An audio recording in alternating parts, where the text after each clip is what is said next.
صلی اللہ علیہ وسلم۔ حضرت امام شہاب الدین رحمہ اللہ القلیوبی روایت کرتے ہیں، فرماتے ہیں کہ حضرت امام سفیان الثوری رضی اللہ عنہ بہت بڑے اللہ کے ولی گزرے ہیں،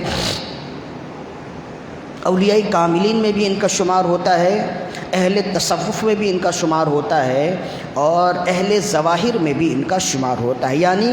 اولیاء کاملین میں بھی یہ سر فہرست ہیں، اور محدثین میں بھی ان کا شمار، ان کا مقام، ان کا مرتبہ بہت یہ عرفہ و اعلیٰ ہے۔ امام بخاری رحمہ اللہ نے ان سے کثیر احادیث لی ہیں۔ حضرت سفیان ثوری رحمہ اللہ فرماتے ہیں کہ اقمت بمکۃ 3 سنین وکان رجل من اہلھا یأتی کل یوم عند الظہیرہ الی المسجد۔ فرماتے ہیں کہ میں ایک مرتبہ مکہ مکرمہ زادہ اللہ تعالی شرفا و تعظیما میں 3 سال تک رہا، وہاں میری ملاقات ایک شخص سے روزانہ ظہر کی نماز میں ہوتی۔ آپ 3 سال تک مکے میں رہے، یہ اس زمانے کی بات ہے جب یہ ویزے اور ویزے میں دنوں کا تعین یا دنوں کا تخصص نہیں ہوتا تھا۔ آپ جتنے دن چاہیں، جس علاقے میں چاہیں، جس شہر یا جس ملک میں چاہیں رہ سکتے تھے، اس لیے کہ یہ پورا ملک ہمارا ہی تھا، یہ تمام ملک مل کر ایک ملک بنتے تھے۔ جس دور میں ترکی کی حکومت تھی، جس دور میں یا رسول اللہ کہنے والوں کی حکومت تھی،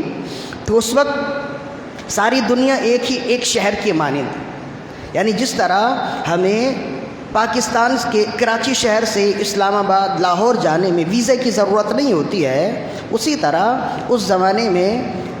دنیا کے کسی بھی ملک سے آپ چلے جائیں، چاہے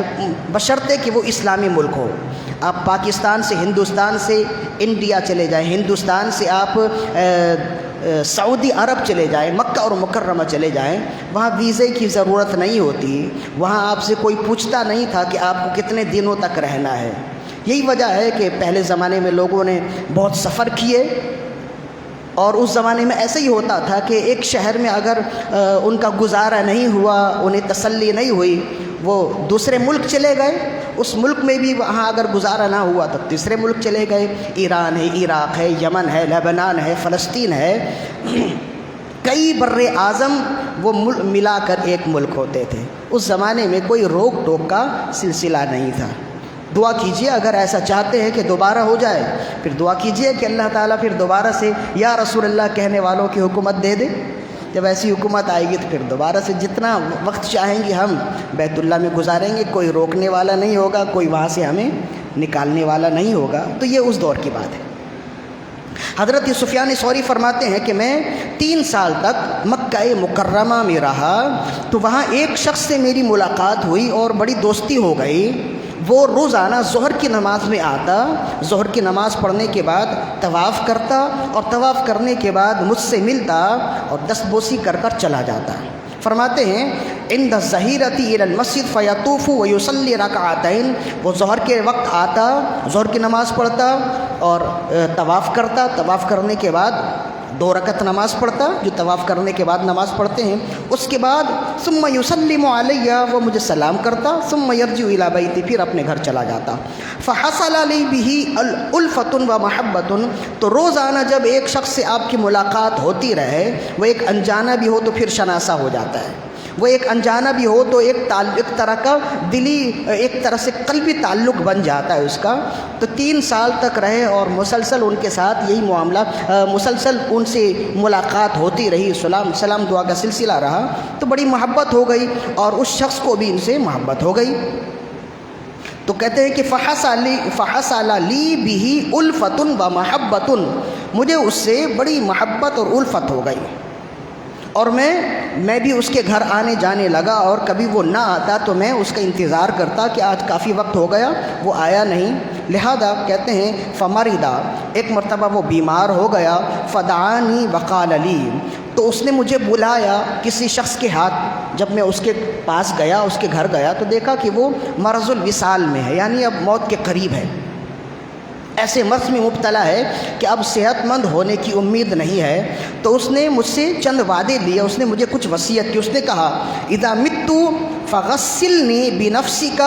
وصلی علی وادفنی، جب میں مر جاؤں تو آپ چونکہ بہت بڑے اللہ کے ولی بھی ہیں، محدث بھی ہیں اور بہت اللہ کا قرب حاصل کرنے والے ہیں، لہذا میری آپ سے التجا ہے اور میری یہ وصیت ہے آپ کے لیے، جب میں مر جاؤں تو آپ ہی مجھے غسل دیں اور آپ ہی مجھے کفنائیں، آپ ہی مجھے میری نماز جنازہ پڑھیں اور آپ ہی مجھے دفنائیں، اور دفنانے کے بعد جب لوگ چلے جائیں تو آپ مجھے میری قبر پر تنہا نہ چھوڑیں بلکہ میرے سرہانے پر بیٹھے اور مجھے سوال قبر کی تلقین کریں، اس کے جواب کی تلقین کریں۔ کہا کہ وادفنی، آپ میری نماز جنازہ پڑھیں، مجھے دفن کر دیں، ولا تترکنی بتلک اللیلۃ وحیدا فی قبری، اور اس رات آپ مجھے تنہا میری قبر میں نہ چھوڑیں، ولقنی التوحید عند سوالی منکر و نکیر، اور جب منکر و نکیر مجھ سے سوال کرنے کے لیے آئیں تو آپ مجھے جوابات کی تلقین کرتے رہیں گے۔ تو حضرت سفیان ثوری رحمہ اللہ نے یہ وعدہ لے لیا۔ اسی سے معلوم ہوا نا کہ نیک لوگوں سے دوستی کرنی چاہیے، اس لیے کہ نیک لوگ ایسے وقت میں کام آتے ہیں۔ اگر یہ کسی دوسرے سے دوستی کرتا، کسی دوسرے سے اگر ان کا وہ تعلق ہوتا تو یہ بات تو نہیں ہوتی نا، اور ہو سکتا ہے کہ اس شخص نے اسی دن کے لیے ان سے دوستی کی تھی کہ اگر میں مر جاؤں، اگر ان سے دوستی ہوگی، اگر میں ان سے کہوں گا سلام دعا پہلے سے رکھ لیا جائے تاکہ کبھی ایسا وقت آئے اور میں ان سے عرض کروں تو یہ میری بات کو نہ ٹھکرائیں، میری بات کو نہ ٹالیں، تو ہو سکتا ہے کہ انہوں نے اسی وجہ سے سلام دعا پہلے سے ہی تعلق قائم کر لیے تھے۔ تو ایسا ہی ہونا چاہیے، انسان کو چاہیے کہ آخرت کے حوالے سے بھی کچھ سوچتا رہے اور دنیا میں ہی نیک لوگوں سے اپنا تعلق رکھے، نیک لوگوں سے دوستی رکھے۔ اگر بازاری لوگوں سے دوستی رکھے گا، جب تک آپ کی آنکھیں ہیں، جب تک آپ سلامت ہیں تو وہ اس سے آپ کی دوستی ہے، ادھر وہ آپ کا انتقال ہو جائے گا، اس کے اندر اتنی اوقات بھی نہیں ہوگی کہ وہ ڈھنگ سے آپ کی نماز جنازہ پڑھ سکے۔ ہم نے تو دیکھا ہے نا، لوگ اپنے آپ کو دھوکہ دے رہے ہوتے ہیں کہ جیسے جیسے لوگ کر رہے ہوتے ویسے ویسے وہ لوگ کرتے، انہیں نماز جنازہ پڑھنا بھی نہیں آتا ہے۔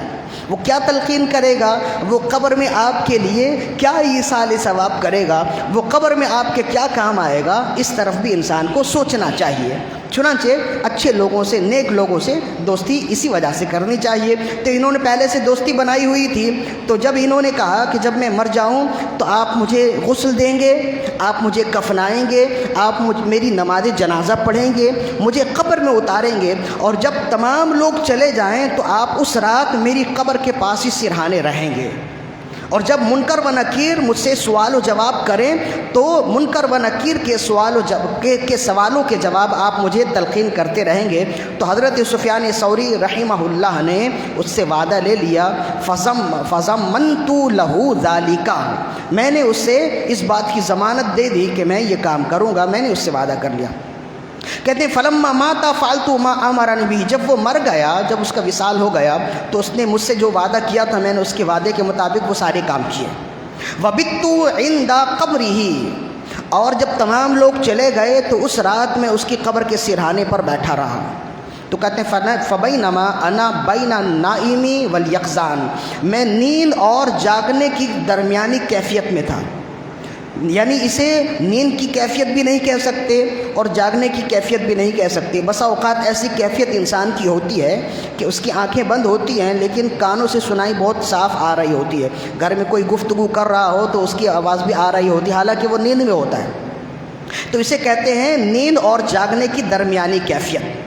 تو آپ فرماتے ہیں کہ فبینما انا بین النائم والیقظان، میں نیند اور جاگنے کی درمیانی کیفیت میں تھا، یعنی نہ اسے نیند کی کیفیت کہہ سکتے ہیں نہ اسے جاگنے کی کیفیت کہہ سکتے ہیں۔ فسمعت ہاتفا من فوقی، تو میں نے اپنے اوپر کوئی آواز سنی، کوئی کہنے والا کہہ رہا تھا، ینادی یا سفیان، اے سفیان ثوری، لا حاجت لہ الی تلقینک ولا الی انسک لأن انسناہ ولقناہ، کسی نے مجھ سے کہا کہ اے سفیان ثوری تم واپس چلے جاؤ، تمہارے اس دوست کو نہ تمہارے تلقین کی ضرورت ہے اور نہ ہی تمہارے مونس و غمخوار ہونے کی ضرورت ہے، اس لیے کہ تمہارے تلقین کرنے سے پہلے ہم نے ہی اسے تلقین کر دی ہے، اور تمہارے ساتھ ہونے سے پہلے ہم اس کے ساتھ موجود ہیں، ہم اس کی تنہائی میں اس کے لیے مونس و غمخوار بنیں گے، یہ تنہا نہیں ہوگا کہ تمہاری ضرورت پڑے، لہذا تم لوٹ جاؤ۔ تو کہتے ہیں وَلَقَّنَّاهُ، اس لیے کہ لِأَنَّا أَنَسْنَاهُ وَلَقَّنَّاهُ، اس لیے کہ ہم اس کے مونس و غمخوار ہیں اور ہم ہی اسے تلقین کرنے والے ہیں۔ فَقُلْتُ بِمَاذَا قِيلَ، تو کہتے ہیں یہ 3 مرتبہ ایسا ہوا، 3 مرتبہ ایسا ہوا کہ پھر میں نے پوچھا کہ اسے یہ مقام و مرتبہ کیسے حاصل ہوا کہ قبر کی تنہائی میں تو کوئی بھی ساتھی نہیں ہوتا ہے، لیکن کوئی فرشتہ ہوگا اللہ کی جانب سے جسے اللہ نے مقرر کیا کہ یہ بندہ قبر میں تنہا نہ رہے، یہ بندہ قبر میں تنہائی کی وجہ سے گھبرائے نہیں، ڈرے نہیں، جب منکر و نکیر سوال و جواب کے لیے آئیں تو اسے تم جواب سکھا دو۔ ظاہر ہے کہ یہ اللہ کی طرف سے ہی یہ مہربانی ہے، تو یہ مہربانی ہر کسی کے ساتھ تو نہیں ہوتی نا، کوئی خاص عمل ہوگا۔ تو سفیان ثوری رحمہ اللہ نے پوچھا کہ بماذا، اس کو یہ عمل، اسے یہ فضیلت کیسے حاصل ہوئی، اسے یہ مقام و مرتبہ کیسے ملا کہ اللہ کی ایسی مہربانی اس کے لیے ہے؟ فقیلا، تو اس ہاتف نے کہا، اس آواز نے کہا بصیامہ شہر رمضان واتباعہ بستۃ من شوال، اس کی وجہ یہ ہے کہ زندگی بھر اس کا یہ سلسلہ تھا، اس کا طریقہ تھا کہ یہ ماہ رمضان کے پورے روزے رکھتا تھا اور اس کے بعد ماہ شوال المکرم کے 6 روزے بھی رکھتا تھا۔ یہ ماہ رمضان کے روزے بھی چھوڑتا نہیں تھا اور اس کے بعد ماہ شوال المکرم کے 6 روزے بھی چھوڑتا نہیں تھا۔ تو کہتے ہیں کہ میں اٹھا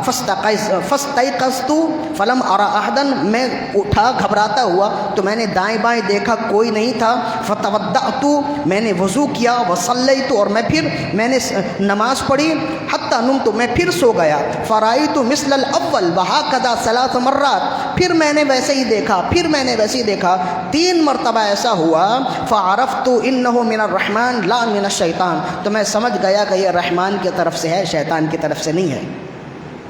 تو کہتے ہیں فانصرفت عن قبرہ، جب مجھے حکم ہوا کہ اب تم جاؤ، اس لیے کہ یہ تنہا نہیں ہے، تمہیں گھبرانے کی ضرورت نہیں ہے، تم جاؤ، تمہیں اس کے تلقین کی ضرورت نہیں ہے، اس لیے کہ ہم نے خود ہی اس کو تلقین کر دیا ہے، سوالوں کے جوابات بتا دیے ہیں۔ جب یہ مجھے تسلی ہو گئی اور جب مجھے حکم ہوا اور جب بھی مجھے یقین ہو گیا کہ یہ رحمان کی طرف سے ہے، شیطان کی طرف سے نہیں ہے، تو کہتے ہیں میں چلا گیا اور میں نے اس واقعے کے بعد ہمیشہ کے لیے اپنی عادت بنا لی کہ میں جب بھی ماہ رمضان کا روزہ رکھتا ہوں اور جب ماہ رمضان ختم ہو جائے اس کے بعد ماہ شوال المکرم کے 6 روزے بھی رکھتا ہوں، اور میں اپنے لیے ہمیشہ یہ دعا کرتا ہوں اللہم وفقنی بصیامی ذالک بمنک و کرمک آمین، یا اللہ فقط اپنے فضل و کرم سے مجھے یہ توفیق دے کہ زندگی بھر میں یہ عمل کرتا رہوں کہ ماہ رمضان کے پورے روزے بھی رکھوں اور اس کے ساتھ ساتھ شوال المکرم کے 6 روزے بھی رکھوں۔ تو اس میں بہت ساری باتیں ہیں سمجھنے کی۔ ایک تو وہی بات ہے کہ اچھے انسان سے اگر آپ دوستی کریں گے تو آپ کے موت کے بعد بھی کسی نہ کسی طرح وہ آپ کے لیے خیر خواہی کرتا رہے گا، ایصال ثواب کا سلسلہ رہے گا۔ اور دوسرا یہ ہے کہ موت کے بعد ہر ایک کی زندگی ایک جیسی نہیں ہوتی ہے، کسی کے لیے معاملہ کچھ اور ہوتا ہے، کسی کے ساتھ معاملہ کچھ اور ہوتا ہے۔ کسی کے ساتھ اگر اللہ کی رحمت کا معاملہ ہوتا ہے، اس کے کئی اسباب ہوتے ہیں، اس میں سے ایک سبب یہ ہوتا ہے کہ جو دنیا میں اللہ رب العزت کو زندگی بھر راضی کرنے کی کوشش کرتا رہتا ہے تو قبر و حشر میں اللہ رب العزت اس سے راضی رہتا ہے۔ کئی بات ہو گئی، 2 باتیں ہو گئی۔ تیسری بات یہ ہے کہ جس طرح ماہ رمضان المبارک کی ایک الگ سے فضیلت ہے، ویسے ہی ماہ رمضان المبارک کے روزوں کے بعد شوال المکرم کے 6 روزوں کی بھی بڑی فضیلت ہے۔ اس سے یہ بھی واضح ہوئی نا، یہ تو ایک حکایت ہے نا، اس حکایت کے علاوہ بھی کئی احادیث موجود ہیں جس میں خود رسول اللہ صلی اللہ علیہ وسلم نے شوال المکرم کے 6 روزوں کی بڑی فضیلت بیان کی ہے۔ شوال المکرم یعنی یہی جو عید الفطر کا جو مہینہ ہے نا، اسے کہتے کہتے ہیں شوال، شوال المکرم کے 6 روزے۔ اب یہ 6 روزے لگاتار بھی رکھ سکتے ہیں عید کے دن کو چھوڑ کر، اور چھوڑ کر بھی رکھ سکتے ہیں۔ افضل اور بہتر یہ ہے کہ چھوڑ کر رکھا جائے، پورے مہینے میں رکھا جائے۔ اور یہ بھی بہتر ہے کہ جس طرح رسول اللہ صلی اللہ علیہ وسلم ہر ہفتے کے پیر کے دن روزہ رکھتے تھے، تو اس نیت سے بھی آپ شوال المکرم کے نفل روزہ رکھ لیجئے، تو ایک تو شوال المکرم کا روزہ رکھنے کا ثواب ملے گا، دوسرا آپ اس روزے کے لیے جب پیر کے دن کا تعین کریں گے تو ایک محبت کا اظہار بھی ہو جائے گا رسول اللہ صلی اللہ علیہ وسلم کے روزے کے ساتھ ایک نسبت ہو جائے گی۔ جمعرات کا روزہ بہت پسندیدہ ہے، اس طرح ہر ہفتے میں 1-2 روزہ رکھیں گے تو پورے مہینے میں 6 روزے ہو جائیں گے، تو یہ بہت بہتر ہے۔ لیکن اگر کوئی لگاتار بھی روزہ رکھ لے تو وہ بھی بہتر ہے، اور وہ بھی روزہ بھی اس کا مکمل ہو جائے گا۔ بہرحال رسول اللہ صلی اللہ علیہ وسلم نے جہاں اس کے بارے میں ارشاد فرمایا، آپ نے فرمایا کہ اگر کوئی شخص ماہ رمضان کے 30 روزے رکھے اور اس کے بعد ماہ شوال المکرم کے 6 روزے بھی رکھ لے تو وہ ایسا ہے کہ گویا وہ سال بھر روزہ رکھنے والا ہے، گویا اس نے سال بھر کا روزہ رکھ لیا۔ اس کو روایت کیا امام مسلم نے عن ابی ایوب الانصاری رضی اللہ عنہ۔ حضرت ابو ایوب الانصاری رضی اللہ عنہ فرماتے ہیں ان رسول اللہ صلی اللہ علیہ وسلم قال، رسول اللہ صلی اللہ علیہ وسلم نے ارشاد فرمایا من صام رمضان ثم اتبعہ 6 من شوال، جس نے ماہ رمضان المبارک کے کل روزے رکھے اور اس کے بعد شوال المکرم کے بھی 6 روزے رکھ لیے، کانا کا صیام الدہری، گویا ایسا ہے کہ اس نے سال بھر کا روزہ رکھ لیا، وہ سال بھر روزے سے رہا۔ وہ اس کے بعد ایک دن کا بھی روزہ نہ رکھے لیکن وہ ہر دن روزے دار ہوگا، اسے روزے دار ہونے کا ثواب ملتا رہے گا۔ ایک حدیث، دوسری حدیث جو طبرانی نے روایت کی الاوسط میں، حضرت ابن عمر رضی اللہ عنہما سے روایت فرماتے عن ابن عمر رضی اللہ عنہما قال، ابن عمر رضی اللہ عنہما فرماتے ہیں قال رسول اللہ صلی اللہ علیہ وسلم، رسول اللہ صلی اللہ علیہ وآلہ وسلم ارشاد فرمایا من صام رمضان واتبعہ 6 من شوال، جس نے ماہ رمضان کا کل روزہ رکھا اور اس کے بعد شوال المکرم کے 6 روزے رکھے تو وہ ایسا ہے خرج من ذنوبہ، وہ اپنے گناہوں سے ایسا نکل کر پاک ہو گیا کیوم ولدتہ امہ، گویا کہ آج ہی اس کی ماں نے اسے پیدا کیا ہے، وہ آج ہی دنیا میں آیا ہے۔ جیسے ایک دن کا بچہ دنیا میں آنے والا پاک اور ستھرا ہوتا ہے، گناہوں سے صاف ہوتا ہے، ویسے اگر کوئی شخص ماہ رمضان المبارک کے کل روزے رکھے اور اس کے بعد شوال المکرم کے روزے رکھے تو اللہ کی رحمت سے امید ہے، اور اس حدیث سے رسول اللہ صلی اللہ علیہ وسلم کے فرمان پر امید ہے کہ آپ نے فرمایا کہ وہ گناہوں سے ایسا پاک ہو جائے گا کیوم ولدتہ امہ، جیسے کہ گویا آج ہی وہ پیدا ہوا ہے۔ لہذا پیغام یہ ہے کہ الحمدللہ اللہ کی رحمت سے، فقط اس کے دے ہوئے فضل سے ہم نے ماہ رمضان مبارک کے کل روزے رکھے۔ اب یہ شوال المکرم کے 6 روزے ہیں، یہ بھی کوشش کر کے رکھ لیجئے تاکہ یہ تمام فضیلت بھی ہمیں مل جائے۔ اللہ تعالیٰ سے دعا ہے کہ رب ذوالجلال ہماری آج کی حاضری اپنی بارگاہ میں قبول و مقبول فرمائے۔ وما علینا الا البلاغ المبین۔ یہ شوال المکرم